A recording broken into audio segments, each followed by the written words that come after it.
Alors voilà, on continue notre réflexion aujourd'hui sur le mythe de la Terre globe.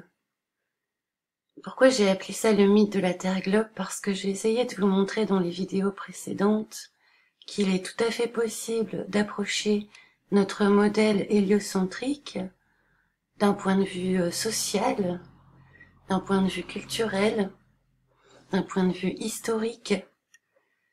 Et tout ça doit nous faire prendre un peu de recul avec les théories scientifiques admises et nous permettre de penser qu'il existe, qu'il a existé et qu'il existe encore d'autres visions du monde que la nôtre, ici en Occident, avec la méthode scientifique que nous nous sommes choisis, en grande partie appuyée sur la théorie de Karl Popper, l'épistémologue, qui a défini la science selon certains critères précis au XXe siècle, et ce sont encore ces critères qui sont en cours dans les universités. Donc le travail de l'épistémologue, c'est de connaître, de savoir, de définir, de circonscrire quels sont les critères de la science. Un article que j'ai écrit il y a 2 ans, dont je pourrais vous donner la référence, dans une presse alternative, j'ai essayé de distinguer en fait les grandes lignes métaphysiques qui se trouvent derrière le système géocentrique et le système héliocentrique.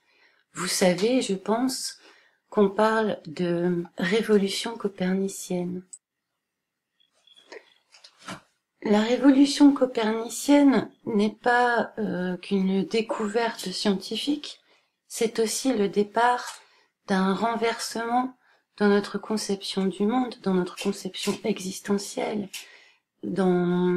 sur des questions telles que qui sommes-nous, pourquoi sommes-nous ici, comment notre monde s'est-il formé, etc. Donc ça touche à des questions métaphysiques. La révolution copernicienne est le renversement de la représentation du monde et de l'univers, du XVIe au XVIIIe siècle. Au modèle géocentrique en vigueur, donc le modèle de Ptolémée, succède un modèle héliocentrique défendu par Nicolas Copernic, puis perfectionné par la suite par Johannes Kepler, Galilée et Newton, dont on pourrait parler.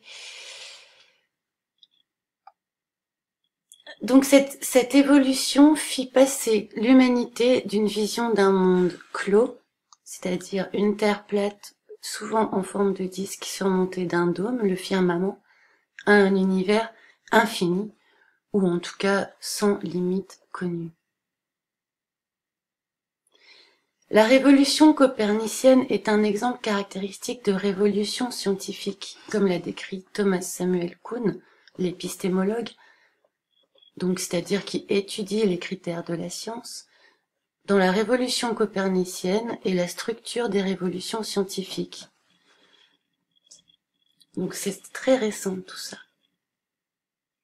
Ce qu'il est convenu d'appeler la controverse ptoléméo-copernicienne est resté gravé dans la mémoire collective comme un exemple type de résistance mentale de la part des tenants d'une ancienne représentation du monde par rapport à l'émergence d'une nouvelle vision qui s'épanouit au siècle des Lumières. Donc vous voyez en quoi notre modèle cosmologique peut influencer toute notre vision du monde et de nous-mêmes. En psychologie sociale, la représentation du monde désigne l'image que l'être humain se fait du monde. La représentation du monde découle en partie de l'explication que donne la cosmologie à la structure de l'univers. Celle-ci a beaucoup changé au cours de l'histoire, contrairement à ce qu'on nous dit souvent en commentaire, que ça fait 2500 ans qu'on sait que la Terre est un globe, l'héliocentrisme et tout. Non, moi je suis désolée, moi je supprime les commentaires comme ça parce que ça sert à rien, quoi, c'est faux. La représentation antique et médiévale consistait en un univers centré autour de la Terre, géocentrisme, dont ont découlé des conceptions anciennes de cosmologie religieuse. C'est-à-dire que la cosmologie d'une population donnée est toujours reliée à une conception religieuse. Même celle que nous avons aujourd'hui, l'héliocentrisme, elle est liée à une conception de Dieu en tant qu'il n'existe pas. Vous me comprenez? C'est-à-dire que l'a priori du paradigme scientifique actuel, c'est de trouver des réponses à la création de l'univers, à la création de l'homme, aux lois de la nature, mais sans Dieu, c'est le prérequis. La représentation apparue à partir du XVIe siècle avec Copernic, confirmée par Galilée puis Newton, consistait en un univers centré autour du soleil, héliocentrisme. Dans cette représentation, l'univers se réduit peu ou prou au système solaire, dans lequel la Terre est l'une des planètes qui gravitent autour du Soleil. Une parmi d'autres, en fait. C'est le point de départ, en fait, déjà au décentrement.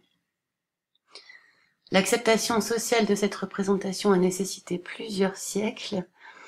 En France, Voltaire et l'encyclopédiste d'Alembert ont fortement contribué à cette acceptation. Donc on a vu que tout ça est lié aux Lumières. Voltaire et d'Alembert qui contribuent donc à l'influence, c'est des influenceurs de l'époque qui contribuent à influencer l'opinion sur le bien fondé de l'héliocentrisme. Donc ça vient d'une représentation du monde par rapport à l'émergence d'une nouvelle vision au siècle des Lumières. Donc prochainement, on pourra discuter, si vous voulez, si vous le demandez, justement de l'implication de ces idées révolutionnaires. Vous vous souvenez qu'on parle de révolution scientifique et du lien avec ce mouvement littéraire et culturel que connaît l'Europe du XVIIIe siècle et qui se propose de dépasser l'obscurantisme et de promouvoir les connaissances. On en parlera prochainement si vous le souhaitez. Au revoir, ciao.